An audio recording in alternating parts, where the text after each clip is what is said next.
шақыртыпты. Ол хан өмірінде еш қиындық көрмеген, сондықтан да өте қатал болатын.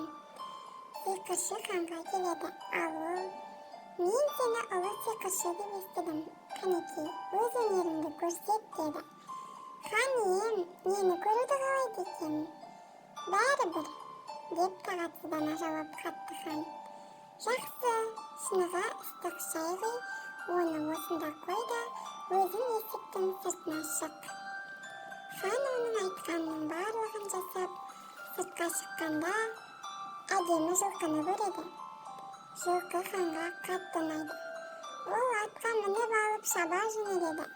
Шаба-шаба ол белгісіз жерлерге тап болады. Бір кезде ат үстіндегі адамды түсіріп тастап, әрі қарай шаба жөнелді. Ал хан болса, айдалада жалғыз қала берді.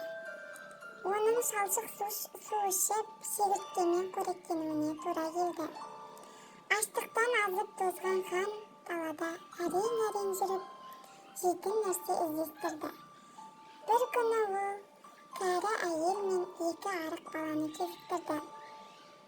Әйел ханға оның барлық дүниесін ханның керімшілері тартып алғандығын, енді балалары аш қалғанын айтты.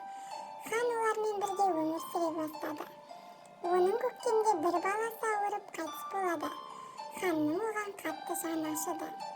Ол тасқа отырды да қатты жылай жөнелді. Осылайша хан қаншалықты отырғаны белгісіз, тыныштанып, жан-жағына қарағанда өзінің балдахин астындағы тағында отырғанын, ыдыстағы шайдың да суып үлгермегенін көреді. «Қалай екен, хан ием, адамдардың қайғысын көре алдың ба?» деп сұрады кәрі сиқыршы.